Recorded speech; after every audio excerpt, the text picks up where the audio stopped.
Hola a todos los amigos de Filosofía Apuntes. Volvemos entonces con nuestros apuntes renacentistas. Esta vez un apunte histórico más que filosófico, pero importante para nuestros filósofos del Renacimiento. Porque lo que vamos a ver hoy es el origen y el fin de la familia Medici, una familia italiana que fue de importancia capital para los artistas, los pensadores, arquitectos, ingenieros del Renacimiento. Claro, porque, de nuevo, es como lo decíamos en el podcast del Renacimiento. Renacimiento, esta palabra, quiere decir volver a las raíces de Grecia y Roma. Esas raíces que han sido olvidadas y que han sido dejadas de lado por el desarrollo de la Edad Media. Claro, la Grecia y la Roma que se enfocaban en lo científico, en la moral, en la ética, en el hombre, fue opacada por la Edad Media, donde el estudio principal era el estudio de Dios en la Edad Media. Y cómo no, si Dios, siendo el ser más perfecto, el hombre no tenía ninguna cabida en esa pirámide. Podía estar en segundo orden, es decir, si empezamos a poner una escala de estudios, Dios es el primero, a Dios hay que estudiar primero. En segundo lugar al hombre. En tercer lugar serán los animales, en cuarto lugar será la naturaleza. Pero podríamos poner al hombre en tercer lugar, porque podríamos ponerlos en segundo lugar el estudio de los ángeles. Y antes del hombre podríamos poner mejor el estudio de los planetas. Y antes incluso del hombre podríamos poner la naturaleza, etcétera. El hombre ocupa el segundo, tercero, cuarto, quinto, séptimo lugar en los estudios de la Edad Media. El hombre es lo que menos importa. Como dijo más bien Inocencio III, el hombre es excremento. El hombre es excremento, no tiene ninguna importancia el estudio del hombre, el estudio más importante es el de Dios.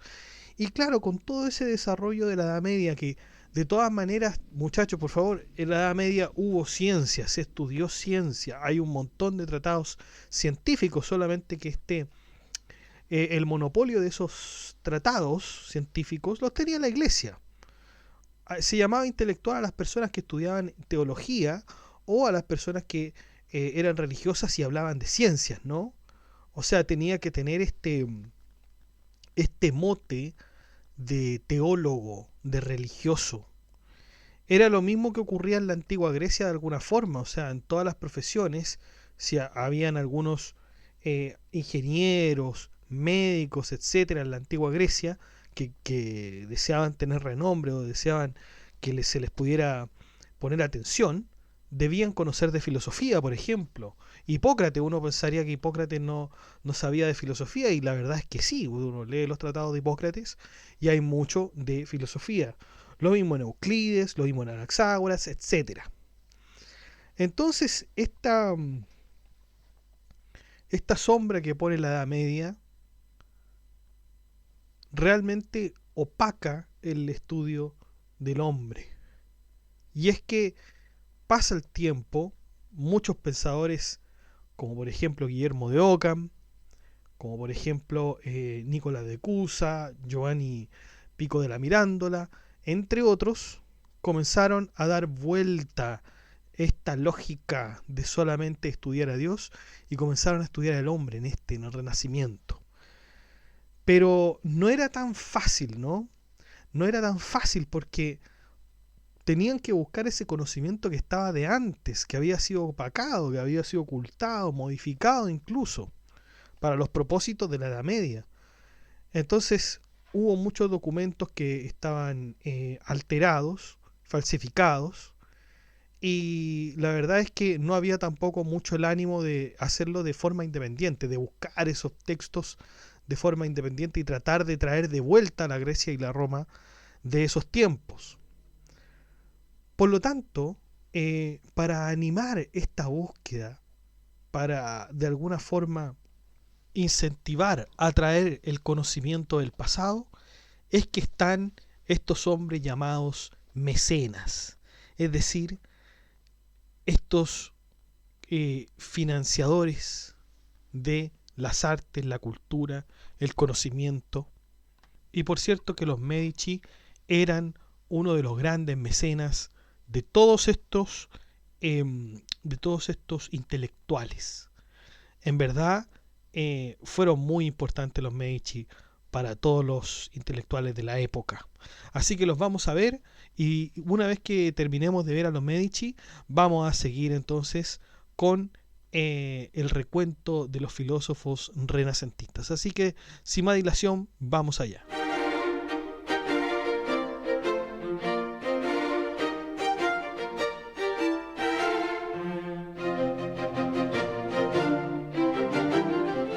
Bueno, vamos a los orígenes de esta familia. Cuando nos referimos a los orígenes de la familia Medici, es necesario remontarnos a un valle de la Toscana al norte de Florencia, Mugello, así se llamaba. Ya antes de la familia, en todo caso, existían otras familias como los Alberti y los Uldini. De hecho, fue Carlomagno en el año 801 quien le dio a esta familia el señorío de la alegre ciudad de Mugello. Los Medici tienen antecedentes desde el siglo XII en Mugello, donde sus miembros se dedicaron al comercio, al tejido y a la agricultura. Se dice que tuvieron un origen humilde, pero eso la verdad es que aún está en discusión. Sea como haya sido, uno de los primeros personajes que podríamos nombrar es Medico di Potrone, que es la figura fundadora del linaje. Aunque no alcanzó la prominencia que los Medici obtendrían más tarde, su familia se dedicó como terratenientes y comerciantes en la región de Florencia. Su nombre, Medico, dio origen al apellido Medici, que significa médico en italiano. Se dice que pudo haber descendido de un hijo ilegítimo de Carlomagno, pero nuevamente esto no se sabe con certeza. Luego tenemos a Buono dei Potrone, también conocido como Buono de Medici, y es uno de los miembros más antiguos y menos documentados de la familia de Medici. Incluso el anterior era mucho más documentado, que vivió en Florencia alrededor del siglo XI. Su vida se desarrolló en un período en el que Florencia aún no había alcanzado su prominencia económica y cultural, y los Medici eran simplemente una familia más entre muchos en la región de la Toscana. Posteriormente, luego de Buono di Potrone, donde no teníamos mucha información, está Bernardo di Potrone, a veces conocido como Bernardo de Medici, que también es mencionado como un descendiente de Medico di Potrone, el supuesto fundador de la familia Medici.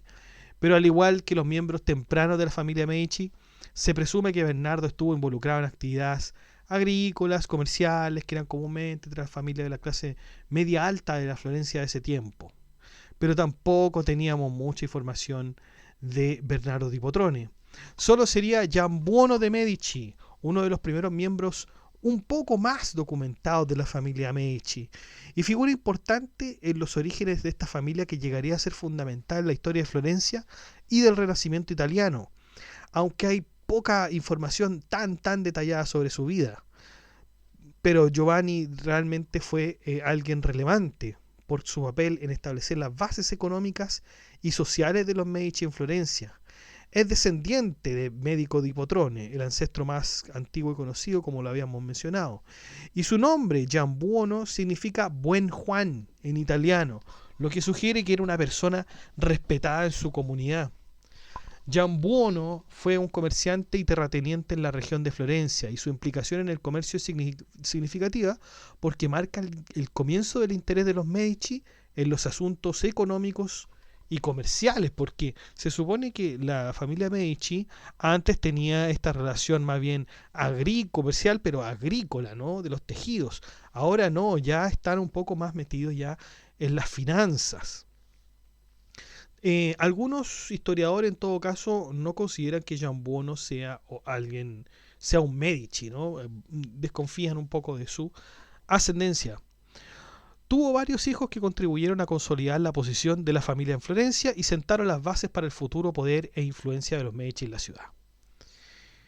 Y tuvo un hijo, Giambuono, el buen Juan, que se llamaba Chiarissimo, quien sería Chiarissimo I, que es el hijo más conocido de Giambuono. Nacido a mediados del siglo XIII, continuó la tradición familiar en el comercio y las finanzas. Se le acredita con haber comenzado la rama principal de los Medici, que eventualmente daría lugar a figuras prominentes como Giovanni di Vici de Medici, Cosme el Viejo y Lorenzo el Magnífico. Fue efectivamente un miembro del Consejo de la ciudad de Florencia, un hecho que subraya la creciente influencia de la familia en la política local desde tiempos tempranos. La participación en el Consejo de la ciudad, conocido como el Consiglio, indica que Giambuono ya tenía una posición respetable en la sociedad florentina.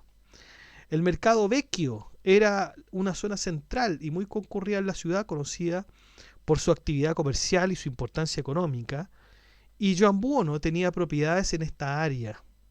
Y esto era un signo tremendo de riqueza, pero también de influencia y prestigio, y que esto obviamente repercutiría en el prestigio de la familia.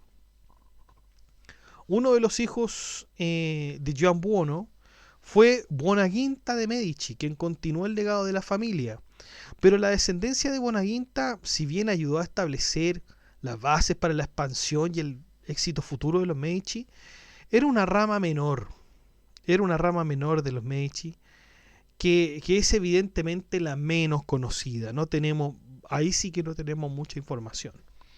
Pero siguiendo con la otra rama, Chiarissimo, uno de los hijos de Giambuono, sí sería uno de los más conocidos y el que llevaría esta importante descendencia de lo que se va a transformar en la familia Medici después. Vivió en el siglo XIII también. Es conocido por ser uno de los primeros representantes de la familia que se estableció firmemente en la sociedad florentina y contribuyó a la consolidación de la posición de los Medici como comerciantes y terratenientes. Y de Chiarissimo tenemos a Filippo, que es el hijo de Chiarissimo, aunque se sabe menos sobre su vida en comparación a su padre, y al igual que otros miembros de la familia en esta época, probablemente estuvo involucrado en el comercio y gestión de propiedades. Chiarissimo en italiano significa claro, chiaro significa claro en italiano, y chiarissimo es brillantísimo, o muy brillante, o muy claro, ¿no? Y se usa para denotar algo que es extremadamente claro o destacado en su cualidad. Por lo tanto, también que le hayan dicho así a Chiarissimo también es un símbolo de estatus, ¿no? El hijo de Chiarissimo fue Ranieri de Medici, que fue otro miembro notable de la familia Medici, aunque su figura no es tan conocida como la de algunos de sus contemporáneos más prominentes. Su nombre Ranieri era relativamente común en la época y se deriva del germánico Ranier, que significa consejero del ejército o gobernante que protege. Aunque la información específica sobre su vida y actividades es limitada, Ranieri formó parte de la generación temprana de los Medici, contribuyendo al crecimiento y la influencia de la familia en Florencia. Ranieri fue el padre de Averardo de Medici, también conocido como Averardo I.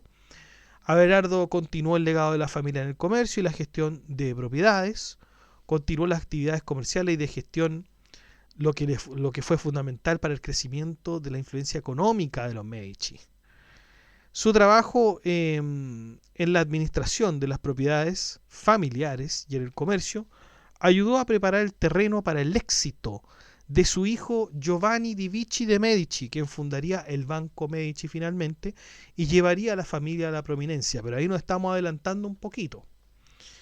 El hijo de Averardo, de quien estábamos hablando, se llamaría Averardo de Medici y fue elegido prior de la ciudad de Florencia, un cargo importante en la administración local que le permitió participar en la toma de decisiones gubernamentales.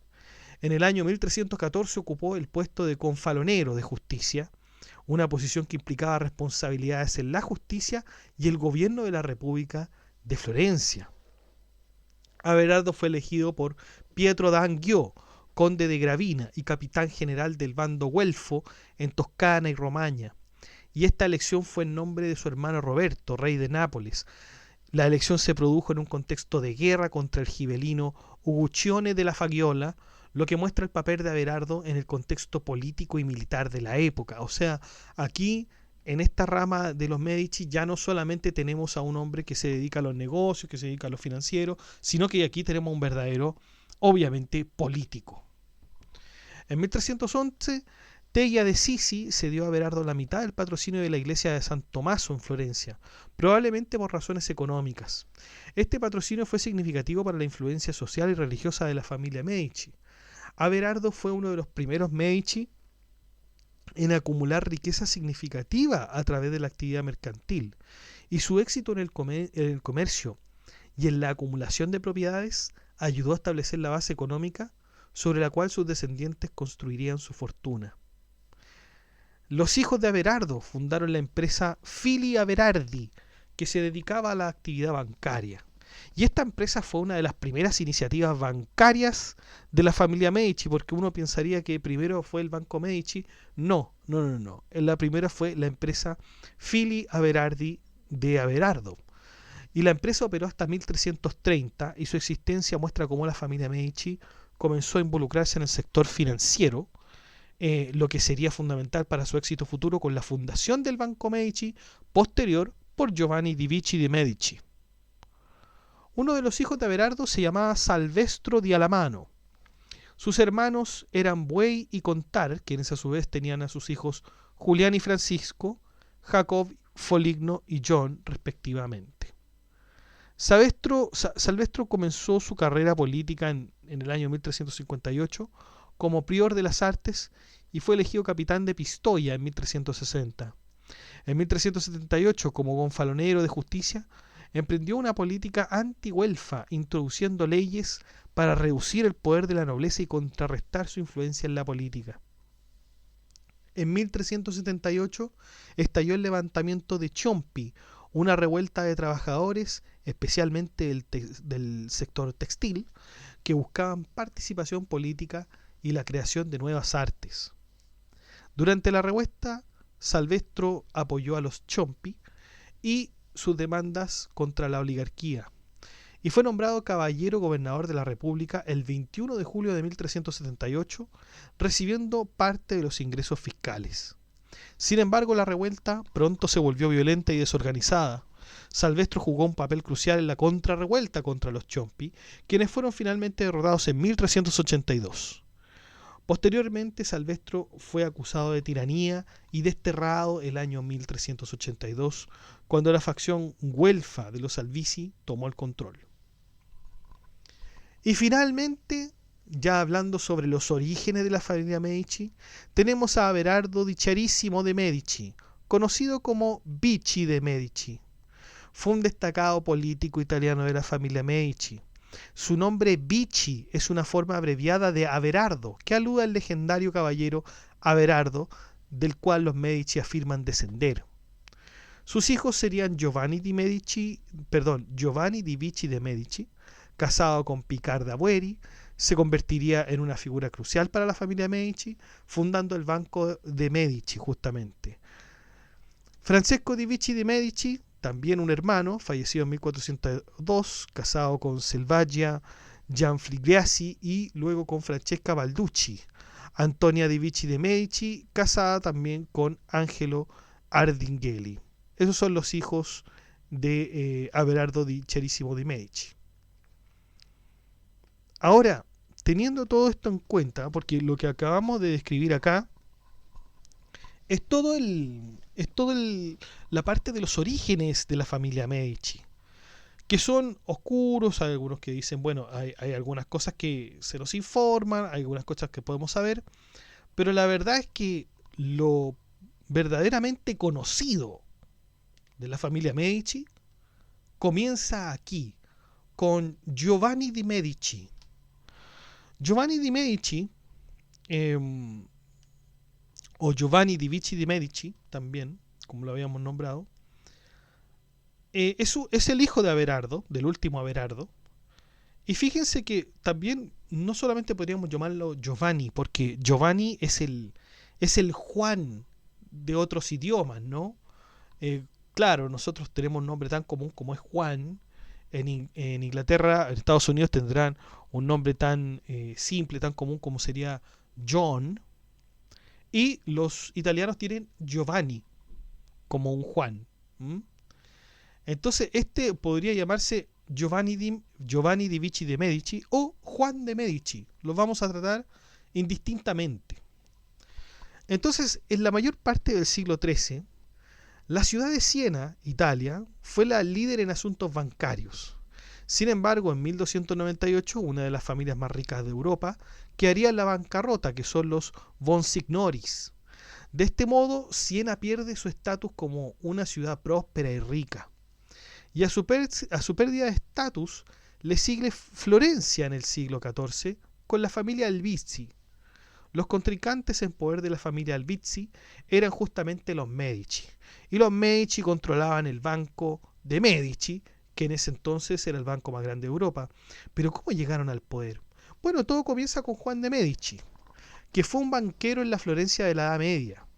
Y fue un banquero de parte de su padre, Averardo de Medici, el último Averardo, y del cual solamente se sabe la herencia que dejó, y la herencia de muy poco dinero, que además debía ser repartida entre la viuda y los 5 hijos de Averardo, dejando la parte más pequeña a Juan de Medici.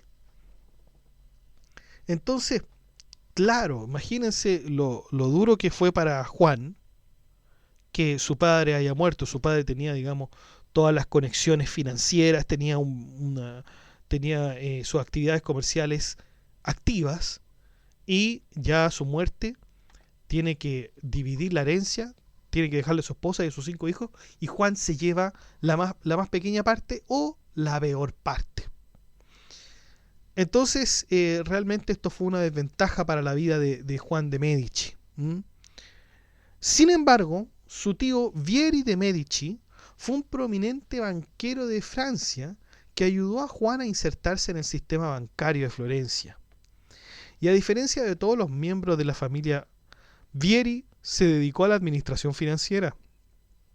Alcanzó a articular uno de los bancos más poderosos de toda Florencia.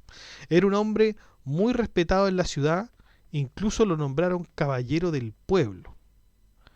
Juan de Medici obtuvo una buena posición en el banco gracias a los consejos de su tío, quedándose con la administración del banco después de su muerte. Claro, porque imagínense que después de Averardo, ninguno de sus hijos quería dedicarse a la actividad financiera.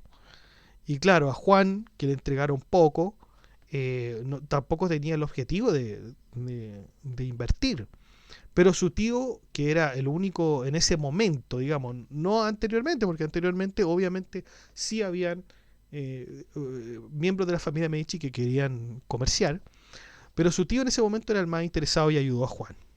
El hermano de Juan, Francesco, también entraría a la administración del banco, se animaría también, siendo un socio minoritario en el año 1382, mientras que el mismo Juan administraría la sucursal en Roma en el año 1385. Desde ese momento Juan de Medici vio su fortuna crecer más y más. El crecimiento de su banco llegó hasta la adquisición del banco papal, imagínense lo potente que fue.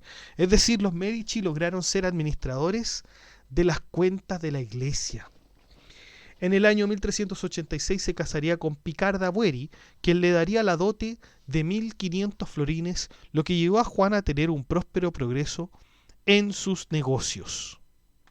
Ustedes se preguntarán qué es una dote. Bueno, es el conjunto de bienes y derechos aportados por la mujer al matrimonio, que tiene obviamente como finalidad levantar las cargas comunes, y que deberá ser devuelto una vez disuelto aquel matrimonio. Por lo tanto, Picarda sí fue una gran contribuyente al banco y a la riqueza de los Medici. Em,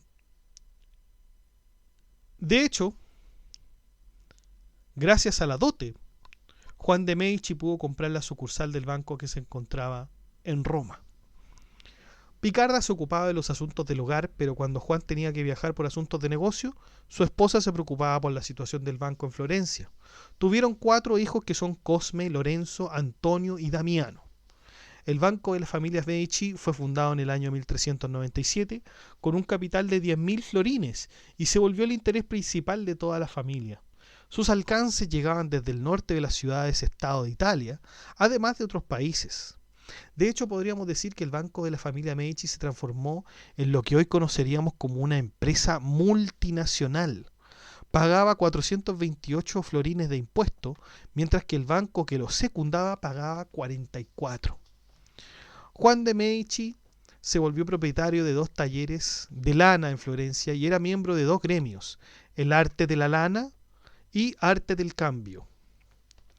En el año 1403 sirvió como juez en el panel que escogió Lorenzo Ghiberti para el diseño de bronce del baptisterio de Florencia y fundó la construcción de la sacristía en la iglesia de San Lorenzo en el año 1418.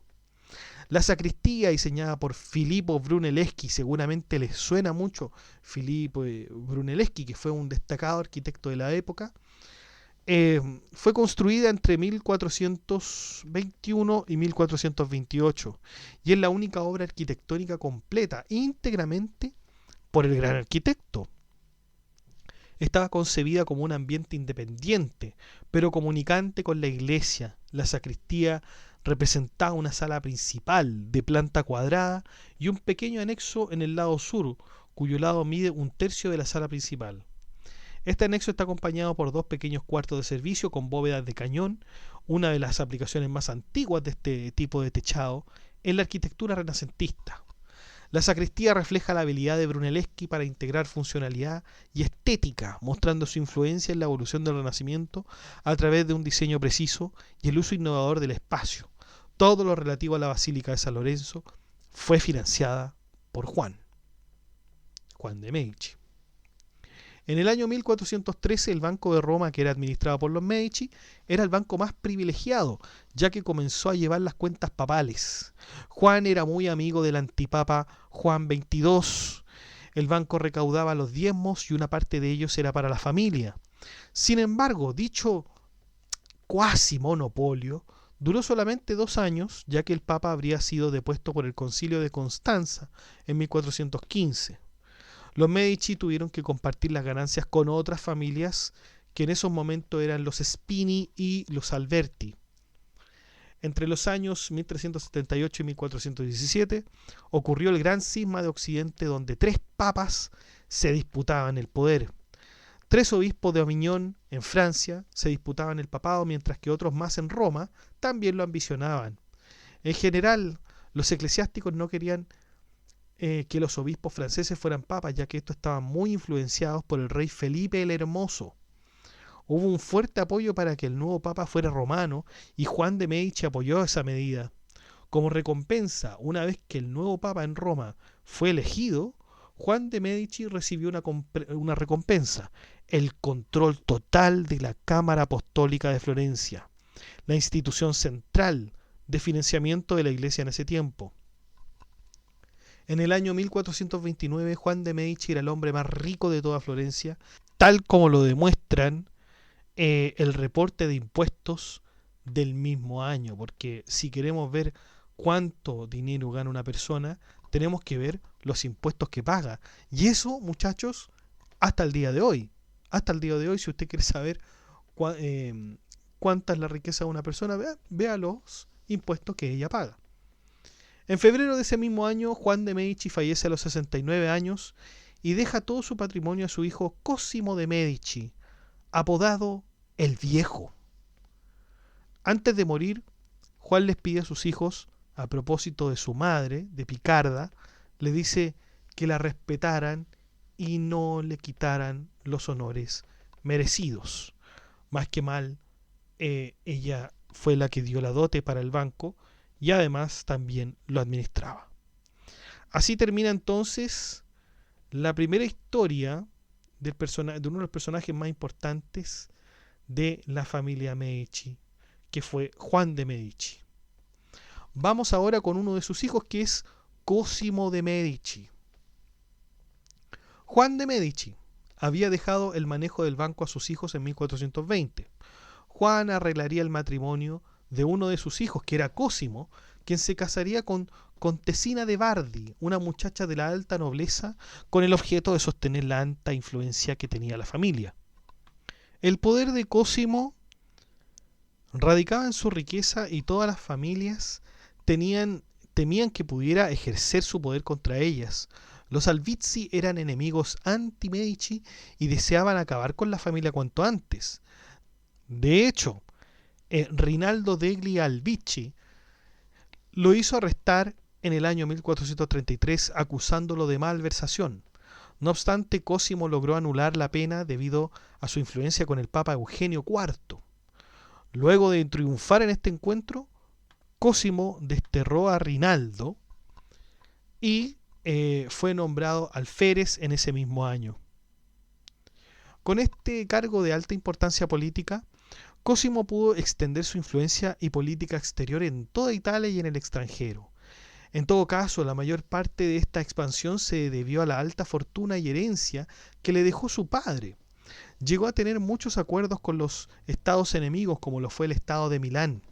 Fue el hombre que dio los mayores ingresos a la familia. Estaba viviendo una época entonces, el banco, una época de oro. Cosimo, como alférez, pertenecería a la signoría, órgano de gobierno de Florencia. Estos solo podían ser elegidos entre los miembros del gremio de la ciudad. Como el padre de Cosimo era miembro de dos gremios, entonces fue muy fácil para Cosimo entrar en la signoría. Como amante de la cultura y las artes, Cosimo impulsó la investigación y financió a todas las bibliotecas e instituciones de educación de Italia. En pocas palabras, Cosimo de Medici fundó lo que se llamaría el mecenazgo, y por lo tanto él sería el primer mecenas de la historia. En esos años Italia se convertiría en el centro de la cultura. Oradores, poetas y filósofos eran financiados con altas sumas, al igual que los artistas. Realmente Cosimo sería el gestor más hábil de su familia, porque duplicó el patrimonio que había recibido de su padre y abrió nuevas filiales en Nápoles, Ginebra, Brujas, París, Londres, Pisa, Aviñón, Milán y Lyon. A pesar del papel político que llegó a adquirir, en esencia siempre fue un hombre de negocios. Y esa fortuna le permitió ganarse el favor del que gozó entre la gente humilde, tanto entre la gente humilde como de los poderosos. Por cierto que la influencia de la esposa también influyó de manera muy grande, porque el linaje le permitió hablar con todas las familias al mismo nivel, o sea, con Contesina di Bardi pudo hablar con las familias de tú a tú, como se diría aquí en Chile, ¿no? Y con familias de alto rango dentro y fuera, más encima, fuera de Florencia. Para Cosimo el mecenazgo fue principalmente un instrumento práctico de promoción política y como tal una inversión prudente, calculada. Eso era también lo increíble de Cosimo de Medici, que era no solamente un hábil banquero, sino que un político sumamente prudente, y en una época donde que era álgida, ¿no es cierto? Era una pelea, pónganlo así, una pelea de familias que quieren ganar su supremacía, como toda familia, digamos, típica del renacentismo. Y bueno, Cosimo era conocido también por su gran memoria, pasión por la agricultura, generosidad hacia la cultura y los artistas. Mantenía un profundo interés en las letras latinas y tenía un trato respetuoso y grave con grandes familias y figuras intelectuales. En su vida familiar tuvo una relación armoniosa con su esposa Contesina di Bardi y sus hijos Giovanni y Piero. Contesina, dedicada al hogar y a los niños, también aceptó y educó al hijo ilegítimo de Cosimo, que fue Carlo, fruto de una relación extramatrimonial con una esclava circasiana llamada Madalena. A pesar de su origen, Carlos fue integrado en la familia y recibió una educación adecuada. Cosimo de Medici, que murió en 1464 a los 70 años, sufrió la pérdida de su hijo favorito Giovanni en 1463, lo cual le causó gran tristeza, especialmente dado el deteriorado estado de salud de su hijo mayor Piero. En sus últimos años Cosimo se deprimió, pero encontró consuelo en su joven sobrino Lorenzo, a quien admiraba y a quien recomendó educar bien en política. Cosimo falleció en Villa de Careggi, rodeado de amigos y colaboradores. Su muerte fue ampliamente lamentada y aunque su hijo Piero prefería un entierro privado, la ciudad de Florencia organizó un funeral solemne en honor a Cosimo, quien fue enterrado en la cripta de la Basílica de San Lorenzo con la inscripción Pater Patriae en su tumba, en reconocimiento a su contribución a la ciudad y a la nación. A modo de resumen, si Juan de Medici fue el que inició todo con respecto a los bancos y a la iglesia, Cosimo de Medici ejercería la influencia política, cultural y financiera que la ciudad necesitaba. El sucesor de Cosimo de Medici sería Lorenzo de Medici, apodado el Magnífico. Bueno, Lorenzo era hijo de Piero de Cosme de Medici, que a su vez era hijo de Cosimo de Medici. Pero Piero siempre estuvo muy enfermo y no tuvo mucha influencia en su padre. Gobernó de facto en Florencia luego de la muerte de su padre y su duración en el mandato fue de 1464 hasta 1469. El motivo de la muerte fue por enfermedad de la gota, una enfermedad que consiste en la acumulación de cristales en distintas partes del cuerpo. Por lo tanto, su hijo Lorenzo de Medici sería el escogido para continuar con la herencia de los Medici.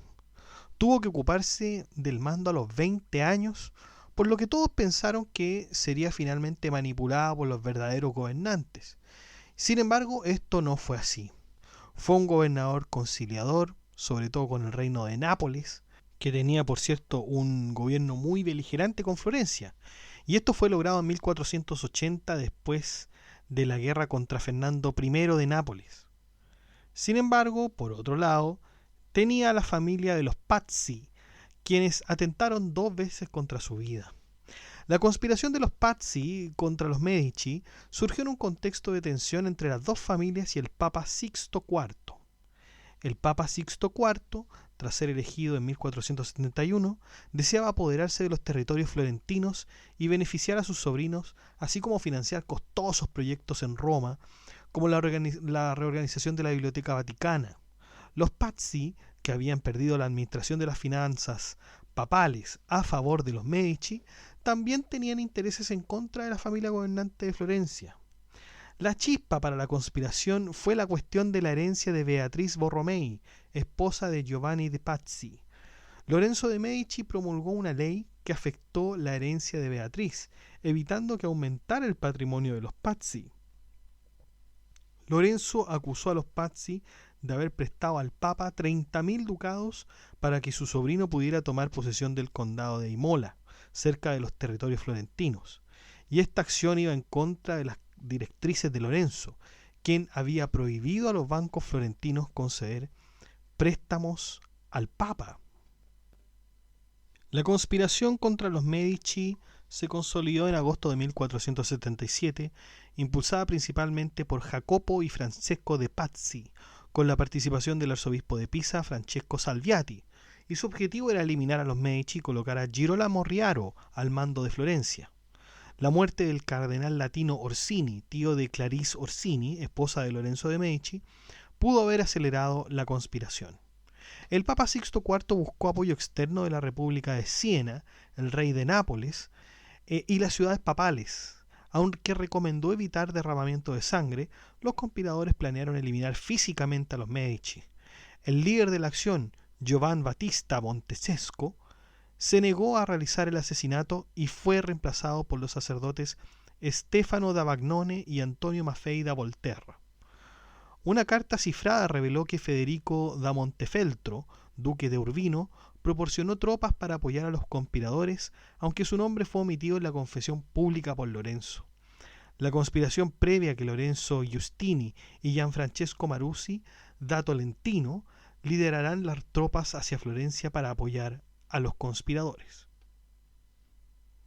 En todo caso, el plan inicial era de la conspiración contra los Medici era envenenarlos durante un banquete en abril de 1478, pero fue frustrado por la repentina indisposición de Giuliano. Posteriormente la conspiración se trasladó a la misa en la Catedral de Santa María del Fiore el 26 de abril, donde los conspiradores, liderados por Stefano da Bagnone y Antonio Maffei, intentaron asesinar a Lorenzo y Giuliano.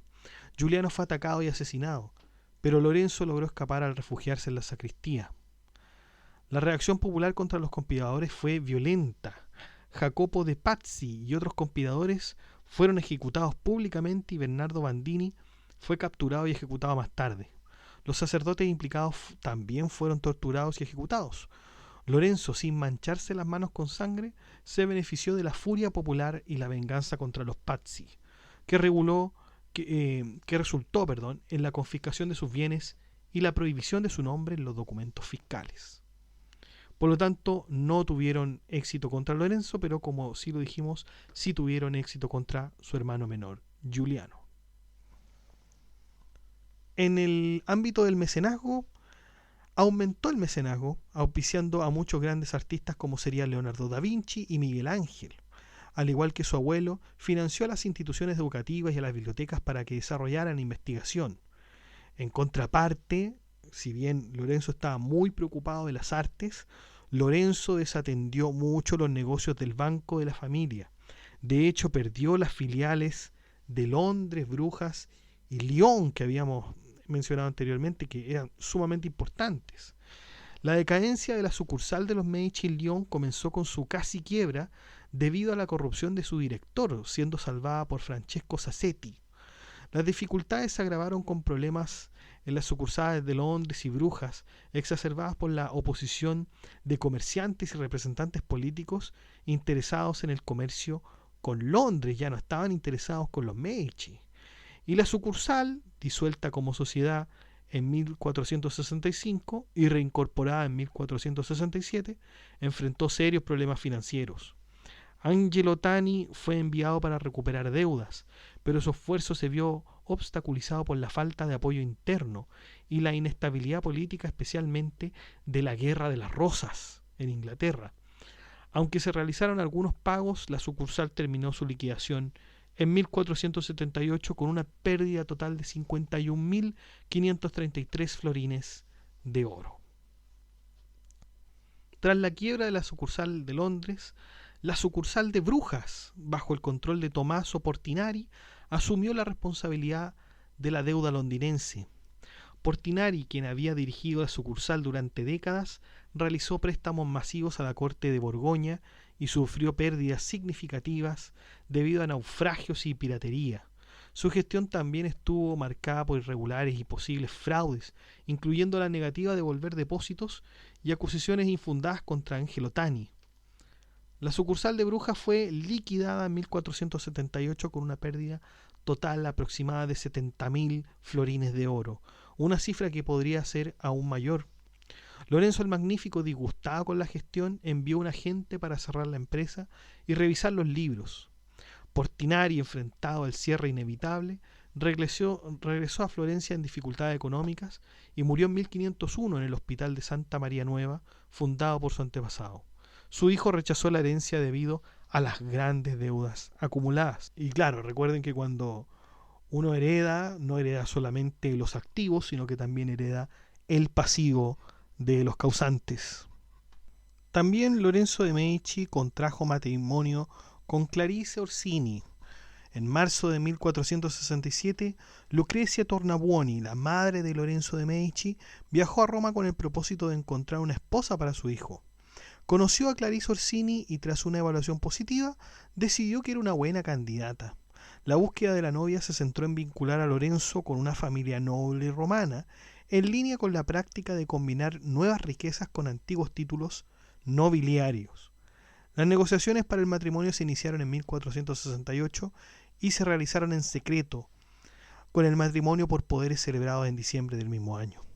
Clarice y su familia esperaron a Lorenzo en Roma, pero él no pudo ir debido a compromisos en Florencia y a la salud de su padre. Finalmente, aunque Clarice se alegró de la victoria de Lorenzo en un torneo, él no viajó a Roma ni siquiera después del evento. Clarice Orsini partió hacia Florencia el 15 de mayo de 1469, escoltada por familiares de Lorenzo de Medici. Su viaje, que atravesó la Toscana, fue recibido con celebraciones en cada ciudad. Llegó a Florencia el 2 de junio y se alojó en el Palacio de los Alessandri. El 4 de junio fue recibida con una atención y procesión en un banquete en el Palacio Medici, y el 5 de junio en la residencia de Carlo de Medici. Finalmente, el 7 de junio se instaló en el palacio de su marido después de una misa en la Basílica de San Lorenzo. Bueno, un último tema con respecto a Lorenzo de Medici fue el problema que tuvo con Savonarola. Los últimos años de Lorenzo de Medici estuvieron marcados por la creciente influencia moral del fraile dominico Girolamo Savonarola. Savonarola, llamado inicialmente por Lorenzo en 1482, por su reputación como buen orador, fue expulsado de Florencia debido a fracasos iniciales y retornó en 1490 por insistencia de Lorenzo. El regreso de Savonarola, que se convirtió en prior del convento de San Marcos en 1491, intensificó la agitación de la ciudad. Savonarola acusó a Lorenzo de corromper las costumbres con su paganismo clásico y de suprimir las libertades republicanas. Recordemos que Lorenzo estaba financiando las artes y estaba financiando a los intelectuales. Lorenzo, de hecho, era muy amigo de Giovanni Pico de la Mirandola, un filósofo que vamos a ver en lo sucesivo, y además también de Marcello Ficino. Por lo tanto, realmente estos dos hombres más encima, o sea, Giovanni y Ficino, traían las cosas de la Grecia clásica. De hecho, el mismo Giovanni Pico de la Mirandola tiene un libro que se llama Sobre la dignidad del hombre, donde se pone el estudio del hombre en principio y se deja el estudio de Dios, bueno, para el segundo lugar quizá, porque la justificación de Giovanni es decir, bueno, el hombre es el único animal que puede hablarnos de Dios. Es el único animal que puede reconocer a Dios y que puede pensar en Dios. Por lo tanto, no es un animal, dice Giovanni Pico de la Mirandola, no es un animal a despreciar para nada. Entonces, eso a Girolamo Savonarola, por supuesto que le venía muy, muy mal. Entonces, claro, Savonarola veía cómo la ciudad se comenzaba a paganizar. Y en ese sentido, Savonarola se preocupó de la censura a todas estas cosas que Lorenzo estaba propiciando y financiando. Pero a pesar de las críticas, Lorenzo permaneció sereno y aunque su relación con Savonarola fue tensa, compartía con él la necesidad de la reforma de la Iglesia, que también estaba influida por acontecimientos exteriores. La verdad es que finalmente Girolamo Savonarola trató de buscar apoyo, pero en 1498, ya sin el apoyo de Francia, que podría haberlo ayudado, fue arrestado y juzgado por herejía por el partido de los Medici.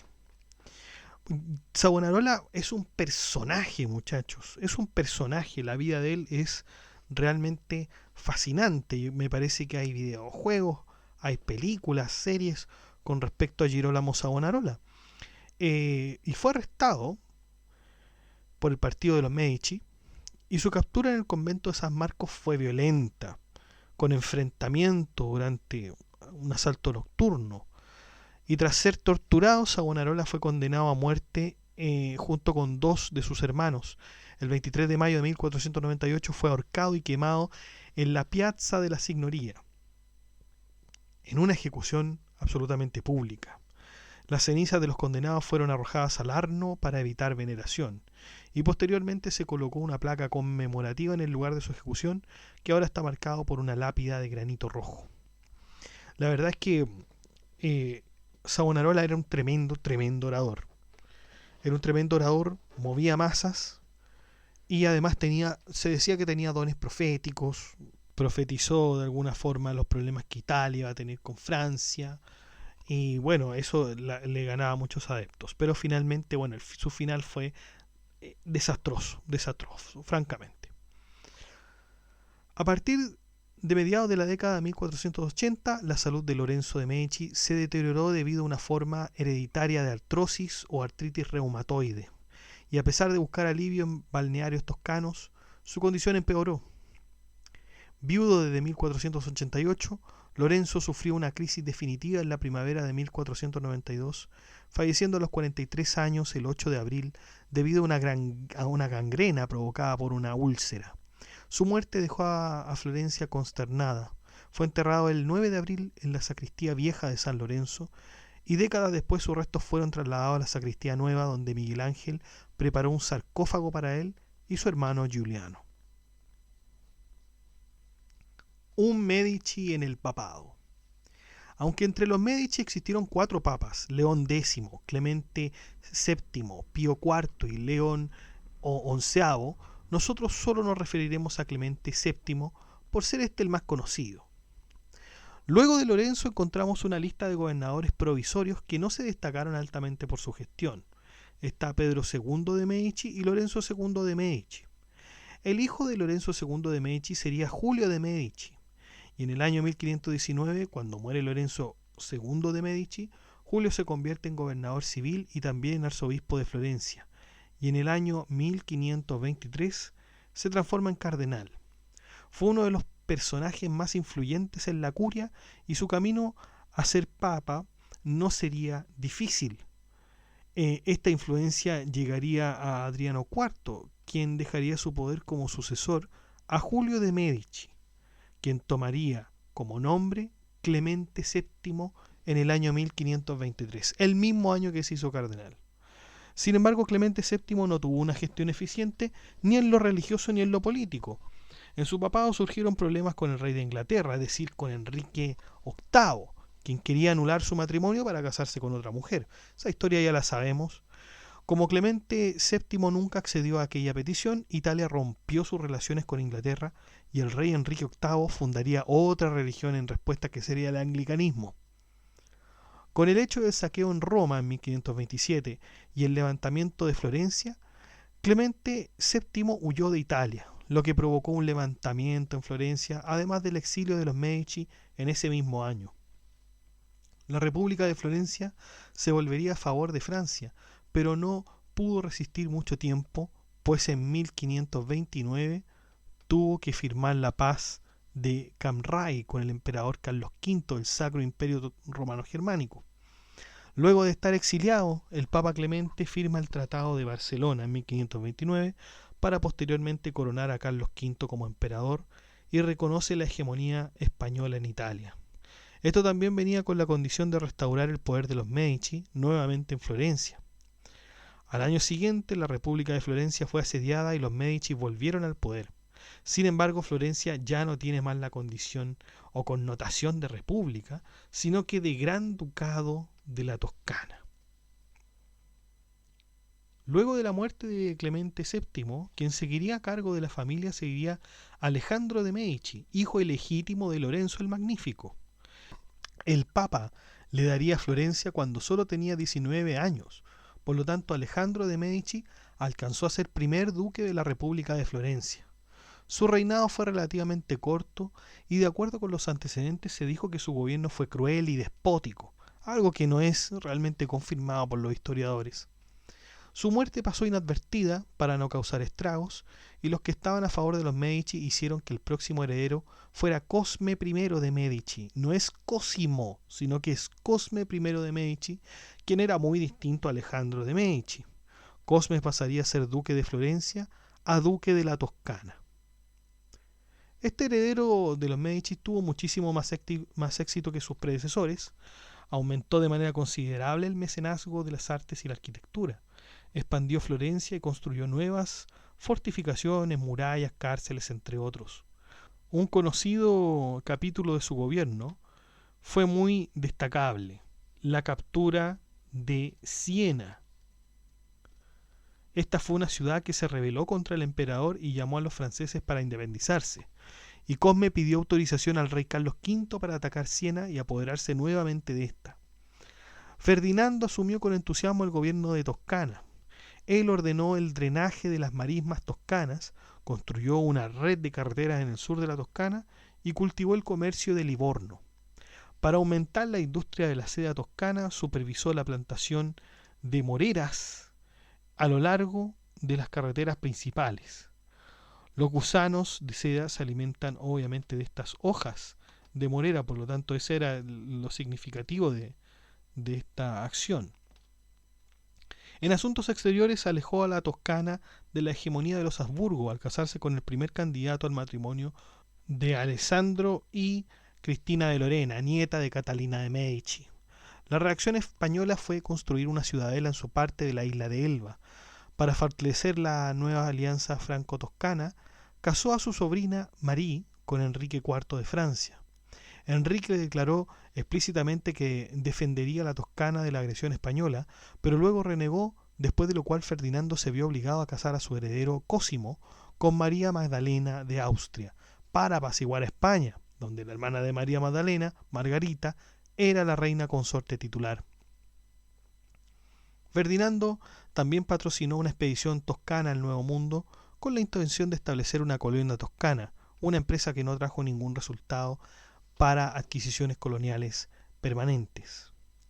A pesar de todos estos incentivos para el crecimiento económico y la prosperidad, la población de Florencia en los albores del siglo XVII era de apenas 75.000 habitantes, mucho más pequeña que las otras capitales de Italia como Roma, Milán, Venecia, Palermo y Nápoles.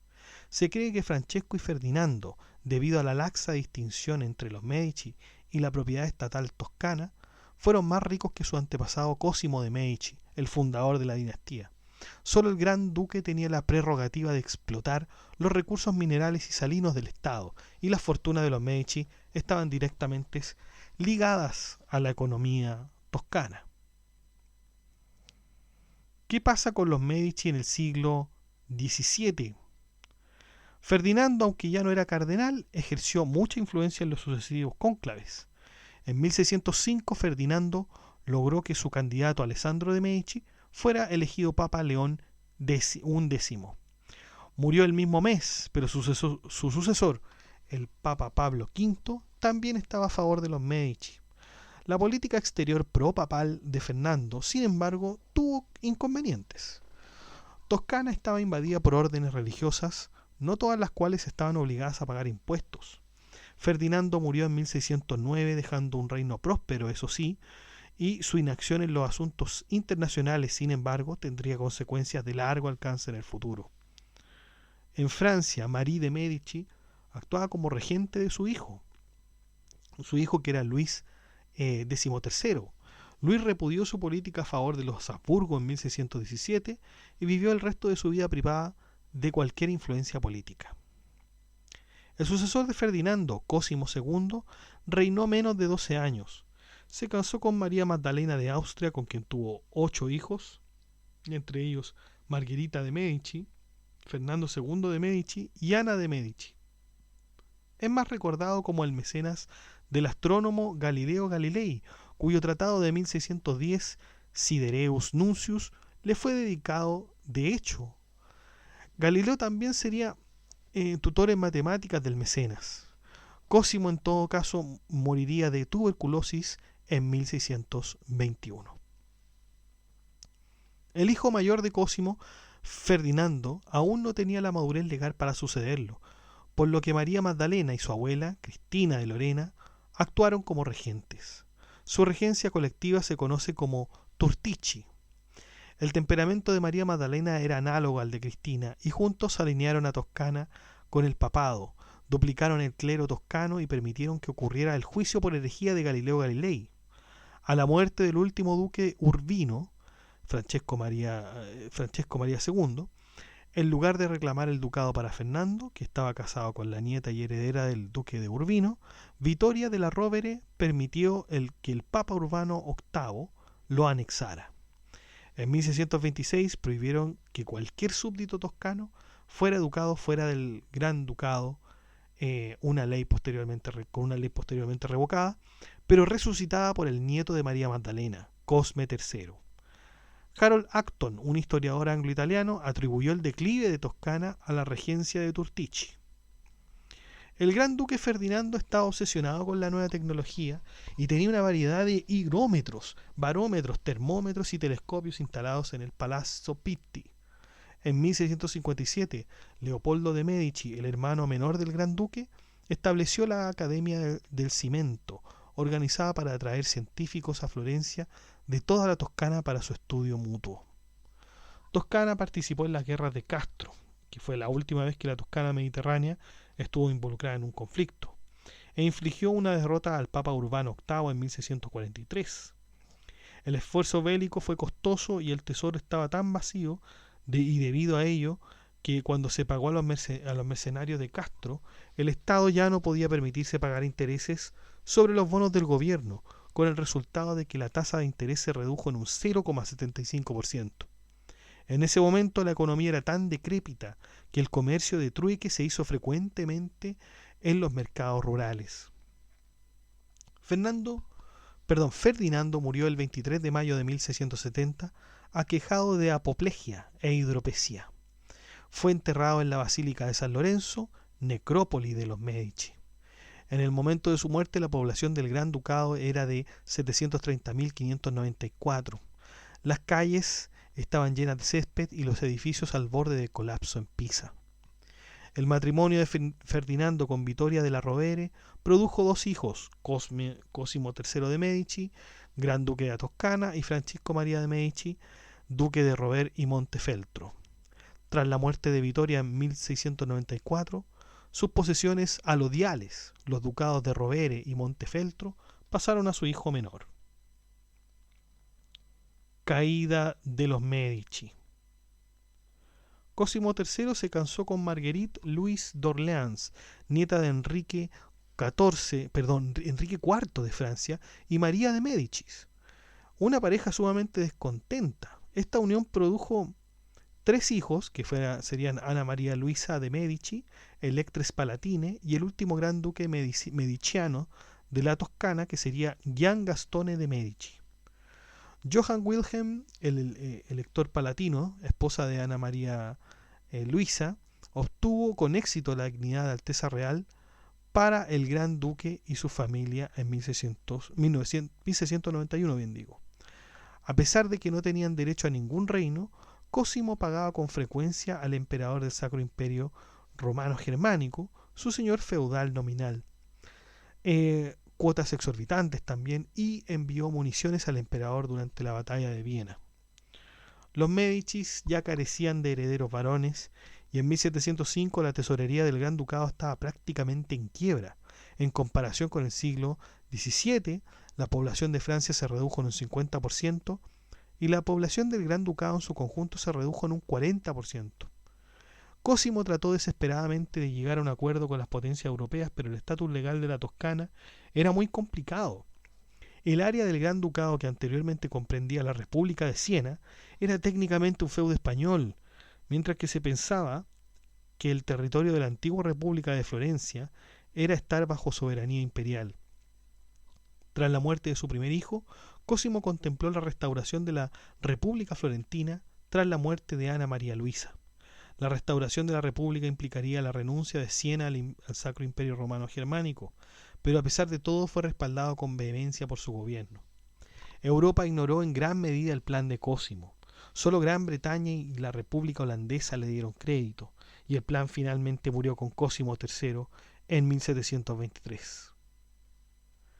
En 1718 Gran Bretaña, Francia y la República Holandesa seleccionaron a don Carlos de España, el hijo mayor de Isabel Farnesio y Felipe V de España, como heredero toscano. En 1722 la electora ni siquiera fue reconocida como heredera y Cosimo se redujo a espectador en las conferencias para el futuro de la Toscana. El 25 de octubre de 1723, 6 días antes de su muerte, el gran duque Cosimo difundió una proclama final ordenando que Toscana permaneciera independiente. Ana María Luisa triunfaría sin inhibiciones en Toscana después de Gian Gastone, y el gran duque se reservó el derecho de elegir su sucesor.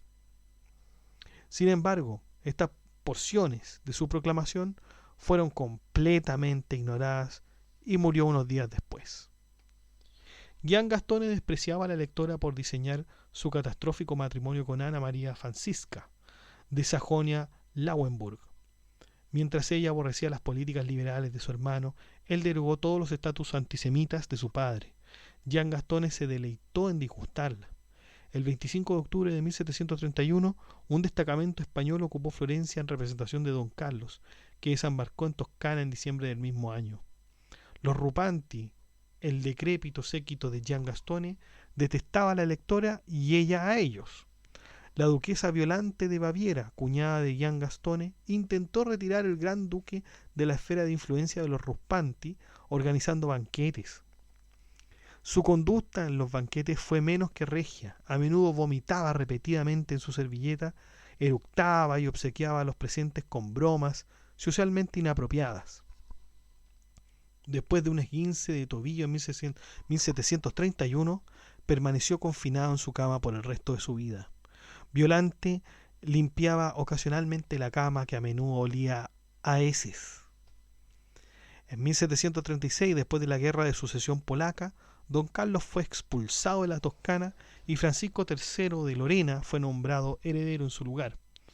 En enero de 1737, las tropas españolas se retiraron de la Toscana y fueron reemplazadas por austríacos.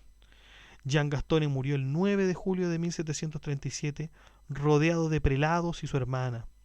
El príncipe de Craón le ofreció a Ana María Luisa una regencia nominal hasta que el nuevo gran duque pudiera peregrinar a Toscana, pero la rechazó. Tras la muerte de su hermano, recibió todas las posesiones alodiales de la casa de Medici. Ana María Luisa firmó el Patto di Famiglia, un pacto familiar, el 31 de octubre de 1737, en colaboración con el Sacro Imperio Romano Germánico y el Gran Duque Francisco de Lorena, que legó todos los bienes personales de los Medici al Estado toscano, siempre que nada fuera sacado de Florencia. Los Lorrainers, como se llamaban las fuerzas de ocupación, eran odiados popularmente, pero el regente, el príncipe de Craón, permitió que la electora viviera imperturbable en el Palazzo Fitti.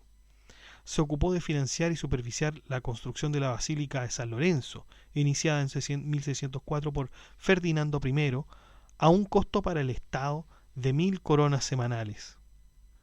La electora donó gran parte de su fortuna a la caridad, 4.000 libras esterlinas al mes. El 19 de febrero de 1743 murió y la gran línea ducal de la casa de los Medici murió con ella. Los florentinos la enterraron en la cripta que ayudó a completar San Lorenzo.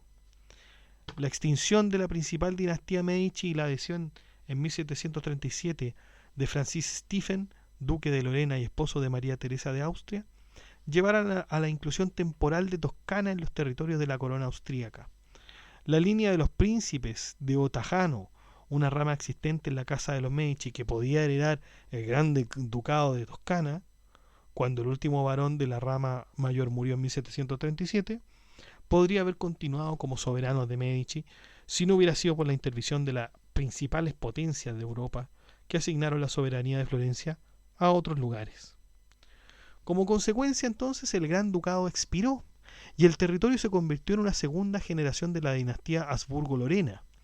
El primer gran duque de la dinastía, Francisco I, era tatara nieto de Francisco I de Medici, por lo que continuó la dinastía de los Medicis en el trono de Toscana a través de la línea femenina. Los Habsburgo fueron depuestos a favor de la Casa de Borbón-Parma en 1801 y ellos mismos depuestos en 1807, pero luego fueron restaurados en el Congreso de Viena. Toscana se convirtió en una provincia del Reino Unido de Italia en 1861. Sin embargo, varias ramas existentes de las casas de los Medici continúan existiendo actualmente, incluidos los príncipes de Otajano, los Medici Tornaquinci y los condes Medici de Verona, de Caprara y Gabardo. Esa es entonces, muchachos, la historia de la familia de los Medici. Una historia larga, pero que de alguna forma explica cómo se da todo esto del Renacimiento, todo este mecenazgo a los intelectuales de la época. Una familia que en principio de origen muy humilde, aunque se cuestiona, pero eso es lo que han dicho en general todos, de origen muy humilde, comienza a introducirse en el negocio de lo financiero, de los banqueros, y finalmente se comportan como políticos. Bueno, no finalmente, pero luego, posteriormente, se comportan como políticos.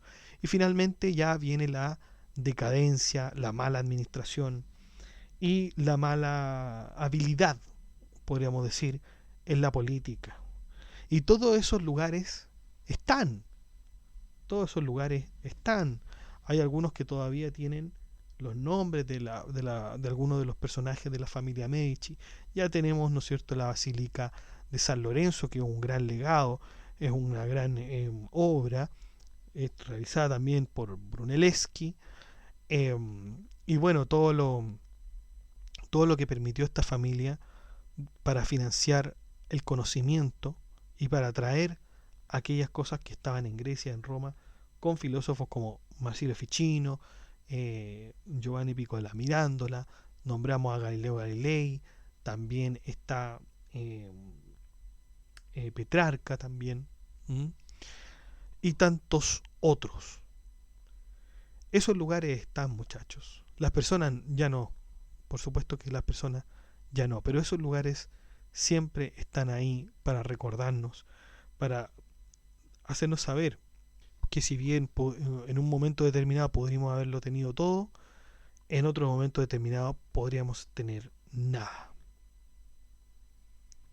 Los dejo invitados entonces al grupo de WhatsApp para que se enteren de todas las novedades que tenemos.